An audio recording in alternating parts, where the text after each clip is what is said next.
show up. I don't ever slow up, no I don't take shit. I got no love for the fakeness. If you wanna play tough and wanna hate this, I'll always show up and make a statement. I don't ever slow up, no I don't take shit. I got no love for the fakeness. If you wanna play tough and wanna hate this, I'll always show up and make a statement.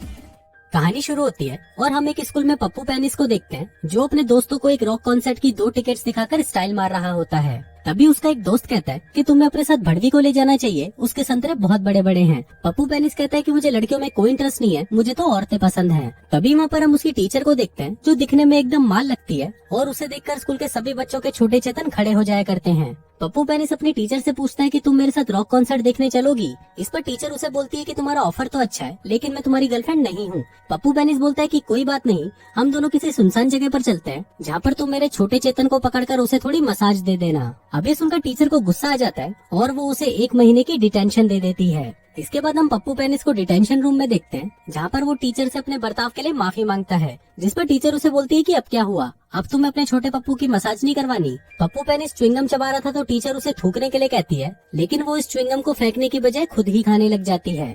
इसके बाद वो Pappu penis को रिझाने लगती है जिसको देखकर हमें पता चलता है कि वो पप्पू पेनिस के छोटे पप्पू से अपनी दुकान का गोदाम बनवाना चाहती है। फिर वो उसका हाथ पकड़ती है और उसे अपने ऑफिस में ले जाती है जहाँ पर पप्पू पेनिस उसके गोदाम में माल भरना शुरू कर देता है। अब इसके बाद से टीचर को पप्पू पेनिस के साथ गचागच करने की आदत हो जाती है और वो दिन रात उसके साथ सिर्फ गचागची करती रहती है। फिर एक दिन जब स्कूल में फंक्शन होता है तो वहाँ पर भी बैक स्टेज में टीचर पप्पू पेनिस से अपने गोदाम में माल भरवा रही होती है जिसकी आवाजें बाहर बैठे सभी को सुनाई दे रही थी। तभी स्कूल का प्रिंसिपल पर्दा हटाने को कहता है और सभी देखते हैं कि पप्पू पेनिस अपनी ही टीचर को दबा दबा कर पेल रहा होता है। अब उन सभी को देखकर टीचर तो अपनी गांड उठाकर वहाँ से भाग जाती है लेकिन पप्पू पेनिस एकदम मर्द बनकर स्टेज पर आता है और अपने दोनों हाथों को हवा में उठाता है जैसे उसने पता ही नहीं कितना बड़ा काम कर लिया हो।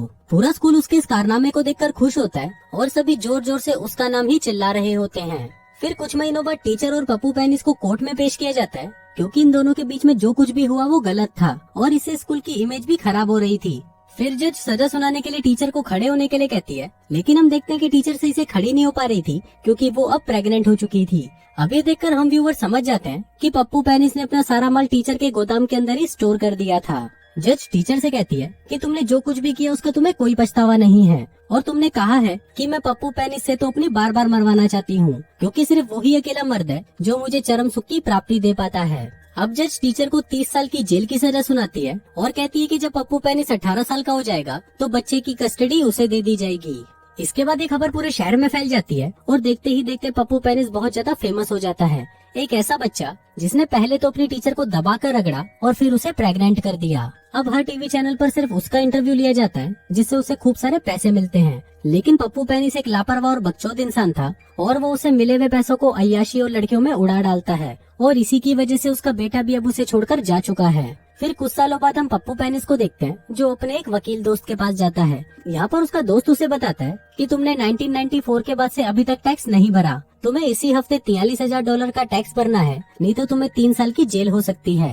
अभी सुनते ही पप्पू पेनिस के दिमाग का भांग बोसड़ा हो जाता है और वो अपने दोस्त को कहता है कि मेरे पास तो सिर्फ $20 हैं। इस पर वकील कहता है कि अब तो तुम्हारे पास सिर्फ एक ही रास्ता है, जिसके बाद वो उसे एक मोटे की फोटो दिखाता है और कहता है कि ये मैराथन में दौड़ने वाला है और अगर ये जीत गया तो तुम्हें $1 के बदले $8,000 मिलेंगे और मुझे लगता है कि ये आदमी जीत सकता है। इस पर पप्पू पेनिस उस पर $20 लगा देता है लेकिन वो सिर्फ उसी के भरोसे नहीं बैठ सकता था। वकील कहता है कि तुम अपने बेटे से पैसे मांग लो, जिस पर पप्पू कहता है कि वो तो मुझे छोड़कर चला गया जब वो 18 साल का था। इसके बाद रात को वो एक क्लब में जाता है जहाँ पर एक लड़की उसे एक मैगजीन दिखाती है जिसमें उसके बेटे जिसका नाम एंडी अबॉर्शन है उसकी फोटो थी, जो कि अब बहुत ज्यादा अमीर हो चुका है और एक खूत की मल्लिका से शादी करने जा रहा है। इसके बाद हम एंडी अबॉर्शन को देखते हैं जो कि अपने होने वाली वाइफ दगड़दल्ली और उसकी फैमिली के साथ अपने बॉस के घर पर आया है जहाँ पर वो लोग शादी करने वाले हैं। फिर कुछ देर बाद वहाँ पर एक फौजी आता है जिसका नाम होता है पेट में पथरी, जो कि दगड़दल्ली का भाई होता है। इसके बाद वो एंडी अबॉर्शन को साइड में ले जाता है और कहता है कि अगर तूने मेरी बहन का दिल तोड़ा तो मैं बिना तेल लगाए तेरी गांड मार लूंगा, समझा वो सड़ी के। जिस पर एंडी अबॉर्शन कहता है कि सर समझ गया। दूसरी तरफ हम पप्पू पेनिस को देखते हैं जो कि पैसों का जुगाड़ करने के लिए एक न्यूज चैनल के पास जाता है जो कि कभी उसका इंटरव्यू लिया करते थे। तभी वहाँ पर उसका एक दोस्त गंड फकीर आता है। पप्पू पेनिस उससे पैसे उधार मांगता है, लेकिन गंड फकीर उससे गुस्सा था क्योंकि पप्पू पेनिस ने उसकी माँ को ही बजा डाला था। पप्पू पेनिस उसे कहता है कि मुझे पता नहीं था कि वो तेरी मॉम है, नहीं तो मैं उसकी घोड़ी बनाकर भी लेता। इस बात से गंड फकीर को गुस्सा आ जाता है और वो दोनों वहाँ पर झगड़ने लग जाते हैं। तभी वहाँ पर उस चैनल का बॉस आता है जो पप्पू पेनिस को अपने रूम में ले जाता है और उसे कहता है कि अब तुम्हारी कहानी में लोगों को कोई इंटरेस्ट नहीं है और अगर तुम्हें पैसे चाहिए तो तुम्हें अपने बेटे को उसकी मॉम से मिलवाने जेल में ले जाना होगा, वो भी हम लोगों के कैमरे के सामने, जिसके बदले में मैं तुम्हें $50,000 दूंगा। अभी सुनते ही वो अपने बेटे का पता निकालकर उसकी जिंदगी के लोड़े लगाने सीधा उसके बॉस के घर पहुंच जाता है, जिसको देखते ही उसके बेटे की गांड फट जाती है और वो सभी को कहता है कि ये मेरा दोस्त है। दरअसल एंडी अबॉर्शन ने सभी को बता रखा था कि उसके डैड मर चुके हैं ताकि किसी को भी ये पता न चले कि वो एक हवसी टीचर की नाजायज औलाद है। अब सभी लोगों को पप्पू पेनिस इतना पसंद आ जाता है कि वो उसे शादी तक वहीं रुकने के लिए कहते हैं। इसके बाद एंडी अबॉर्शन पप्पू पेनिस को उसका रूम दिखाता है और कहता है कि तुम्हें पता चल गया कि मेरे पास पैसे हैं तो तुम अपनी गांड उठाकर पैसे मांगने यहाँ पर आ गए। जिस पर पप्पू पेनिस उसे कहता है कि चुप कर भोसड़ी के, अगर उस दिन मैंने कॉन्डम पहन लिया होता तो तू यहाँ पर खड़ा नहीं होता। इसके बाद वो अपने बेटे से कहता है कि तुम जेल जाकर अपनी माँ से मिल लो, वो तुम्हें बहुत याद कर रही है। लेकिन एंडी अबॉर्शन उसे मना कर देता है कि मैं अपनी शादी छोड़कर कहीं नहीं जाने वाला। फिर अगले दिन पार्टी में एक आदमी पप्पू पेनिस को पहचान लेता है कि ये वही लड़का है जिसने अपनी टीचर को प्रेग्नेंट कर दिया था। इसके बाद पप्पू पेनिस सभी को अपने इस महान काम की कहानियां सुनाने लगता है, जिसे सुनकर सभी लोग बहुत खुश होते हैं और सभी उसे पसंद करने लगते हैं। फिर रात को वो एक बुढ़िया के रूम में जाता है और वहाँ पर गंदी मैगजीन ढूंढने लगता है ताकि वो अपनी हाथ गाड़ी चला सके। लेकिन जब उसे वहाँ पर कुछ नहीं मिलता तो वो उस बुढ़िया की फोटो उठा लेता है और उसे ही अपने साथ इमेजिन करके अपनी हाथ गाड़ी चलाने लगता है। फिर अगली सुबह जब बुढ़िया रूम में आती है तो वो वहाँ पर पड़े हुए टिश्यू पेपर्स को देखकर समझ जाती है कि ये साला कल रात उसे याद करके कई बार अपना पानी निकाल चुका है। फिर रात को वो सभी एंडी अबॉर्शन की बैचलर पार्टी सेलिब्रेट करने के लिए स्पा में जाते हैं। वहाँ पर उन्हें ड्रिंक्स दी जाती है जिसे पप्पू पेनिस थूक देता है और बोलता है कि भोसड़ी वालों अपना मुंह डालकर दे दिया तुमने। इस पर स्पा वाली कहती है कि सर ये गुलाब और चंदन का पानी है। पप्पू कहता है कि इससे अच्छा पानी तो कल रात मैंने अपनी हाथ गाड़ी चलाकर निकाला था। इसके बाद सभी लोग मसाज कराने जाते हैं, लेकिन तभी पप्पू पेनिस वहाँ खड़ी एक एम्प्लॉय से कहता है कि तुम्हें आज तो मुझे अपने संतरे दिखाने ही पड़ेंगे, मुझसे वादा करो।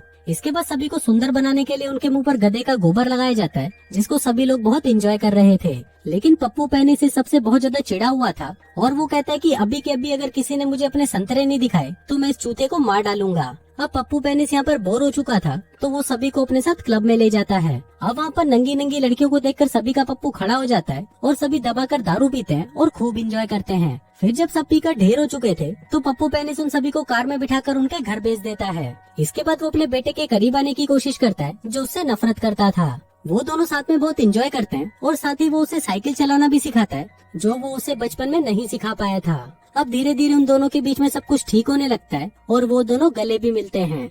फिर घर आने के बाद पप्पू पेनिस फिर से बुढ़िया के रूम में चला जाता है और उसकी फोटो उठाकर हिलाने की तैयारी करने लगता है। लेकिन तभी वहाँ पर बुढ़िया आ जाती है और उसे कहती है कि चलो साथ में करते हैं। जिसके बाद पप्पू पेनिस उसकी बंजर जमीन पर पानी डाल डालकर उसे फिर से हरा भरा कर देता है। दूसरी तरफ हम एंडी अबॉर्शन को देखते हैं जो अपने रूम में पहुँचता है। वहाँ पर वो एक पुतले को देखता है जिस पर उसकी वाइफ की वेडिंग ड्रेस टंगी थी।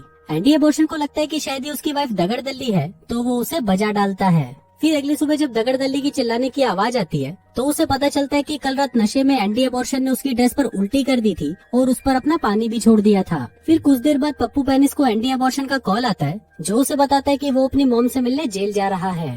अभी सुनकर पप्पू पेनिस की फट जाती है और वो जल्दी से अपनी खटारा निकालकर एंडी के पीछे भागता है। फिर जेल पहुंचकर वो उसे कहता है कि हमें यहाँ से भी जाना होगा, तुम्हारी शादी होने वाली है और तुम शादी के बाद ही यहाँ पर आना। लेकिन तभी वहाँ पर वो हफ्सी टीचर आ जाती है जो अब बूढ़ी हो चुकी है पर लोगों का पानी निकालने में वो अभी भी एक्सपर्ट है। फिर वो दोनों आपस में बातें करने लगते हैं, लेकिन तभी वहाँ पर वो न्यूज रिपोर्टर भी पहुँच जाता है जिसको देखकर एंडी अबॉर्शन समझ जाता है कि इन्हें यहाँ पर इसके बाप ने ही बुलाया है। अब ये देखकर वो गुस्सा होकर वहाँ से जाने लगता है और यहीं से इन दोनों का रिश्ता भी वापस से खराब हो जाता है। फिर घर आकर पप्पू पेनिस अपना सामान पैक करके वहाँ से जाने लगता है, लेकिन तभी उसे नीचे से किसी की बातें करने की आवाजें आने लगती हैं। वो नीचे झाँक कर देखता है तो उसे पता चलता है कि ये तो दगड़ दल्ली है जिसका अफेयर एंडी के बॉस के साथ चल रहा है। अभी जानकर वो एंडी अबॉर्शन के पास जाता है और उसे कहता है कि तुम्हारी वाइफ तुम्हें धोखा दे रही है और उसका अफेयर तुम्हारे बॉस के साथ चल रहा है। लेकिन तभी वहाँ पर दगड़ दल्ली आती है और कहती है कि मेरा किसी के साथ भी कोई अफेयर नहीं चल रहा, मैं तो एक राइटर से बात कर रही थी हमारी शादी के बारे में लिखने के लिए। अब यहाँ पर पप्पू पेनिस गलत साबित हो जाता है और वहाँ से चला जाता है। लेकिन तभी जाने से पहले वो दगड़ दल्ली का दिल दुखाने के लिए उससे माफी मांगने आइसक्रीम लेके जाता है। लेकिन जब वो उसके रूम के बाहर पहुँचता है तो उसे अंदर से दगड़ दल्ली के चिल्लाने की आवाजें सुनाई देती हैं। अब दगड़दल्ली को कौन बजा रहा था ये जानने के लिए वो खिड़की से अंदर घुसता है, पर जब वो उस आदमी को देखता है तो वो शॉक्ड हो जाता है, क्योंकि उसे बजाने वाला और कोई नहीं बल्कि उसका ही भाई पेट में पथरी था।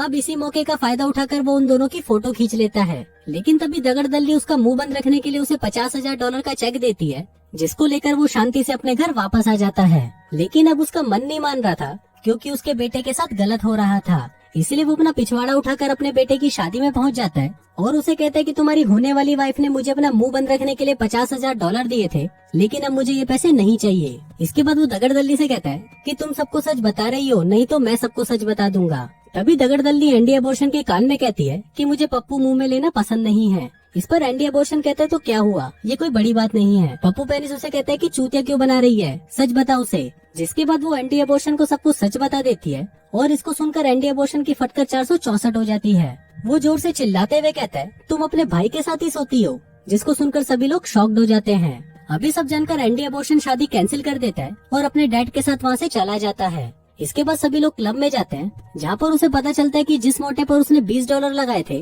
वो मोटा जीत चुका है। मतलब अब उसे $20 के बदले $1,60,000 मिलेंगे। अभी जानकर वो सभी लोग बहुत खुश होते हैं और इसी के साथ ही ये कहानी यहीं खत्म हो जाती है।